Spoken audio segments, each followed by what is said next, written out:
Welcome back to The Explainer. Today, we're diving right into a seriously wild, incredibly high-stakes period of history.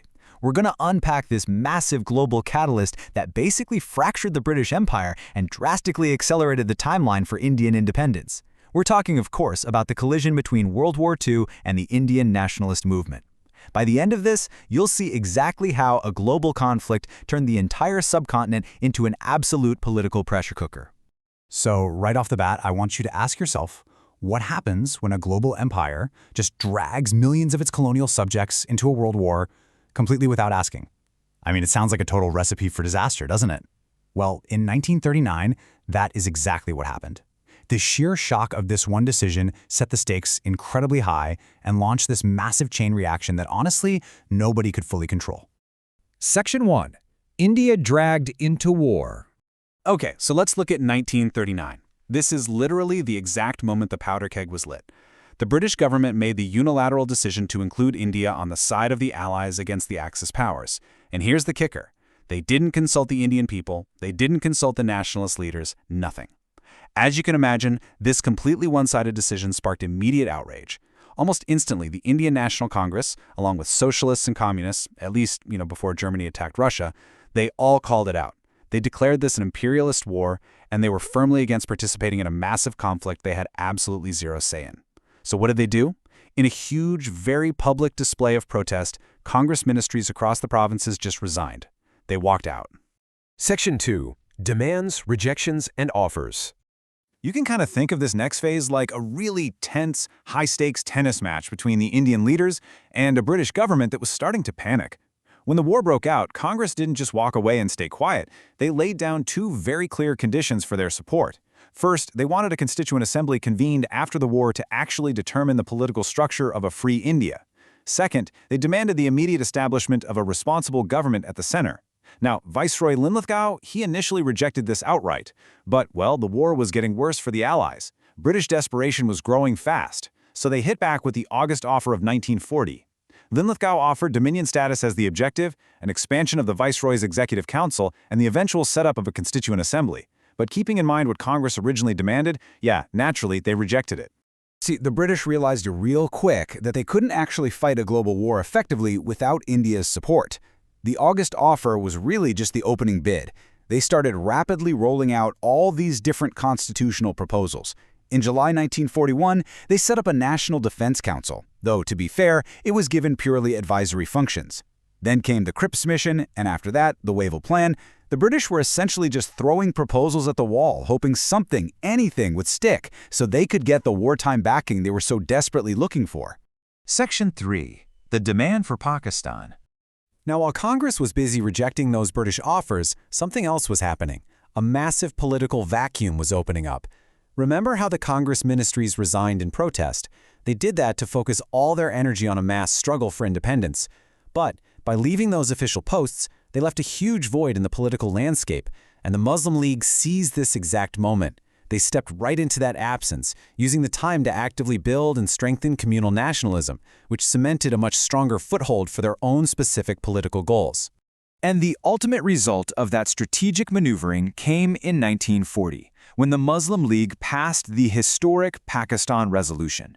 This was a game changer. It called for the grouping of geographically contiguous areas where Muslims were in the majority, demanding that these areas become independent states where the constituent units would be completely autonomous and sovereign.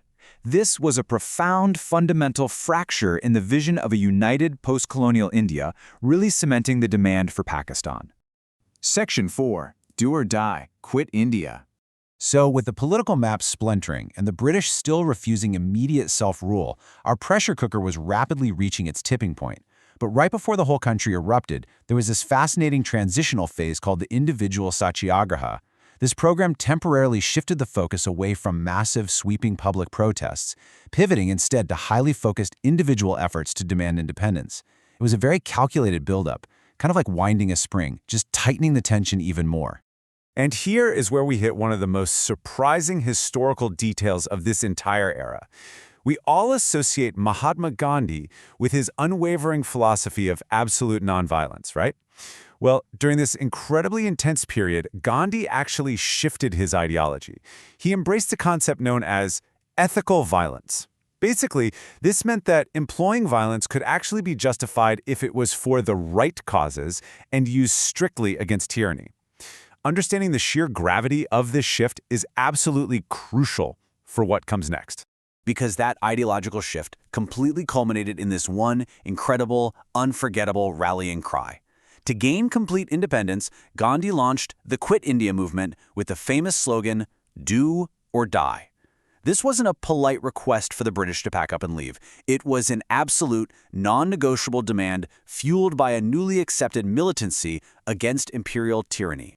And this movement brought those high-level politics straight down to the streets. We saw unprecedented, grassroots, localized resistance. You had figures like Usha Mehta, who brought this amazing spotlight to women's participation in the freedom struggle, something that really hadn't been seen on that scale before. And that local anger? It actually transformed into tangible, structural rebellion. In places like Balia, Tamluk, and Satara, the regional struggles were so fiercely successful that they formed their own parallel governments, just completely rejecting British authority. This is huge because it shows how everyday people, not just the politicians in suits, were actively dismantling an empire block by block. Section 5. Bose and the Armed Alliance. But while the Quit India movement was raging on the inside, a completely different fracture was happening within the nationalist response itself.